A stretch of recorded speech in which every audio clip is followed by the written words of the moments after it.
been quite a day. It started out with a crash on lap 2, then a big crash, 9 cars at lap 72, then 3 more cautions.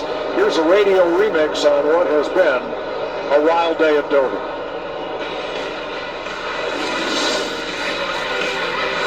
They're trying to rag, dude. 4 wide ahead.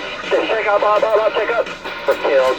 It's on fire here. It's on fire. Rear end's on fire here. I don't know if the steering's knocked out because I'm not going the right way. Dude, this is a mess. The right front's killed. We're done. They won't listen to me. Holy speed, I'm stuck. Man, stop. I mean, holy shit, man. We're going to have some stories after this one. I don't think I've heard that many bleeps in one radio remix all year. I love it. You know, I think I hate the fact that they're crashing cars and doing all the things that they're doing, but this combination of aero package and horsepower and this racetrack, and, you know, I know it's affected the end of this race a little bit, but they are so edgy and so hard to drive and puts the drivers in a position to where, you know, they're making mistakes and having cars spin out. You know, don't forget, what looks like what is going to happen here is we're going to make a green flag pit stop, and we saw all the mistakes that they made with how rough this racetrack is, trying to get on pit road, trying to get off pit road. The guy leading the race spun out, coming to just take off, coming to just get up on the racetrack in qualifying. So a lot of room for error right here as you start to make these green flag pit stops. Yeah, we're monitoring some radios. I just want to reset it. We went back racing at lap 81 with 119 laps to go. Here's a look at some of what happened yesterday in qualifying and the Pit Crew Challenge.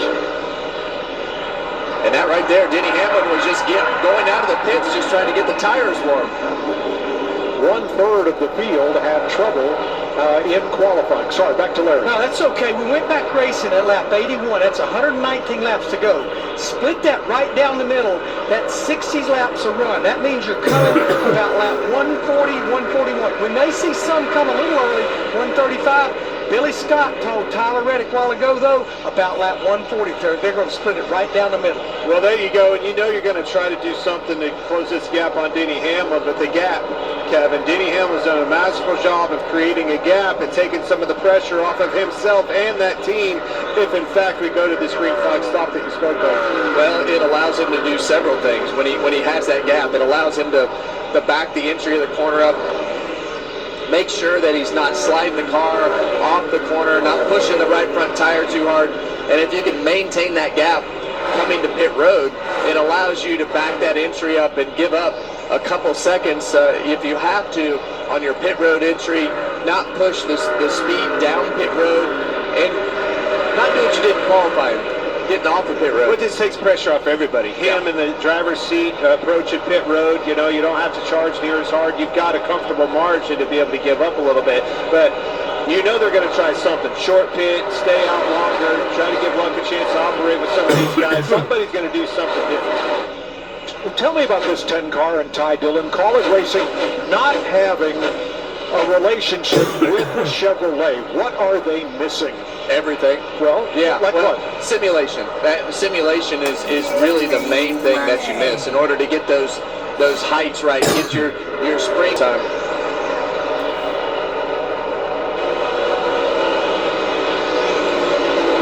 Same thing. Right front tire. And we saw that car spin out earlier and have to drive all the way around the racetrack. That grinds the bottom of that pan off on the bottom of the car and totally changes the handling of the vehicle.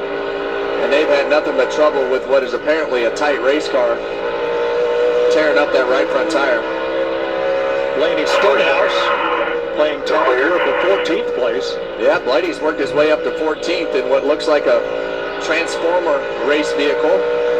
They basically took a completely mangled car and straightened it all out in the garage, brought that thing back out here for segment 3, and you see what it looks like with all that duct tape and bare bond. They've continued to make that car better, stay on the lead lap, and work themselves forward. And he is second of the Penske Fords with Austin Cindric in 9th, Blaney in 14th, Logano at 18th, and Josh Berry in the 21-19. And there's nothing that'll make you matter as his teammate is if he goes by you with that car looking like it does and yours hasn't been torn up all day, and he goes by you and finishes in front of you. Ricky Stenhouse taking a spot from Noah Gragson. Yesterday, Stenhouse spun in qualifying. And I regret that it just came to mind one of his short track nicknames that I applied and wish I hadn't. Ricky was trying hard, trying to get the most out of that race car, and it snapped around on him. All good now as he is 16th. 15th, make that. Trying to move up. Yeah, it looks like Ricky's starting to struggle a little bit. He's going up the hill, and you see Joey Logano with a massive run on the 48 of Alex Bowman. I really thought that Alex Bowman would be a car that with his past stats here and that success of that team was going to be somebody that would race in the front part of this field, but just has not happened today.